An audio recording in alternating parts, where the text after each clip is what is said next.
Saya menonton di banyak media sosial beredar sebuah video, cuplikan video Rizik Syihab yang dipanggil oleh banyak pihak terutama pengikutnya dengan sebutan imam besar atau Habib.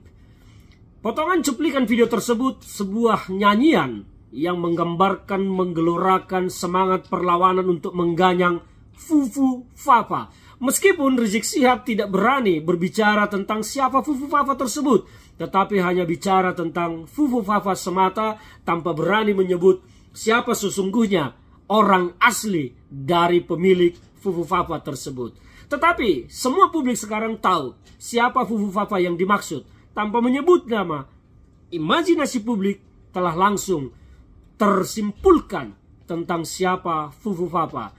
Dan nyanyian Rizik Syihab yang menyatakan ganyang-ganyang Fufu Fafa dan menggelorakan perlawanan terhadap Fufu Fafa sepertinya akan menjadi gerakan politik yang akan besar ke depan dan menjadi ancaman politik serius bagi Fufu Fafa.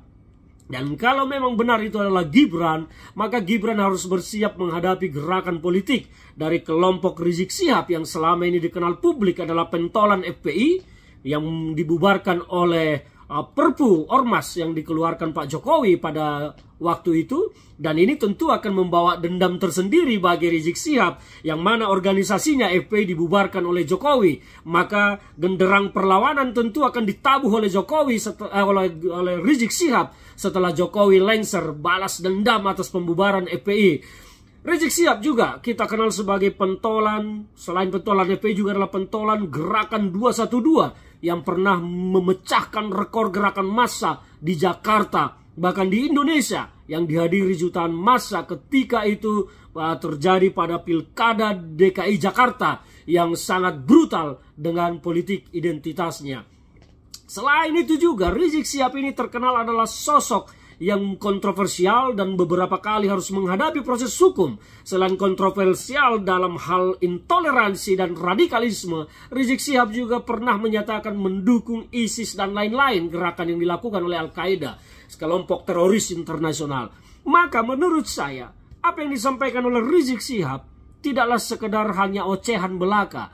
Tampaknya setelah Rizik Syihab selesai menjalani masa pembebasan bersyarat yang terakhir dijalaninya, membuat sebuah semangat perlawanan yang timbul dari Rizik Syihab, yang tentu kalau melihat kedekatan Rizik Syihab dengan Pak Prabowo, di mana Pak Prabowo pernah mendapat dukungan yang signifikan selama 2 kali pilpres dari Rizik Syihab, tentu akan menjadi perhitungan politik dan kalkulasi politik yang memberi perlindungan kepada Rizik Syihab.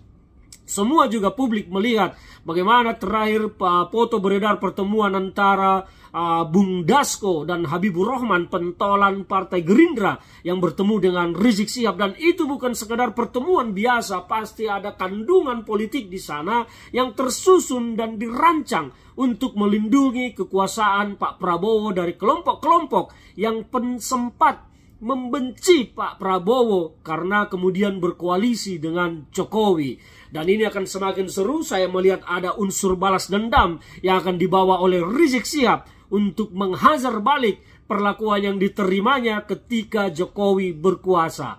Pertanyaannya, apakah Fufu Fafa akan menjadi korban dari balas dendam politik Rizik Syihab? Nantinya saya menduga Fufu Fafa tidak akan bisa tidur nyenyak dengan gerakan politik, gerakan massa yang akan dilakukan oleh Rizik Syihab dan kelompoknya. Karena kelompok ini sesungguhnya meskipun secara organisasi bubar, tetapi mereka tidak mati. Mereka juga tidak tidur, tetapi mereka hidup terus, bertumbuh, berkembang, dan semakin besar, bukan semakin mengecil.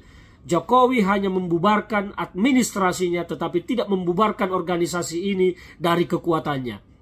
Maka balas dendam Rizik Syihab, saya yakin akan menuai bencana bagi Fufu Fafa ke depan ini. Kita tunggu saja.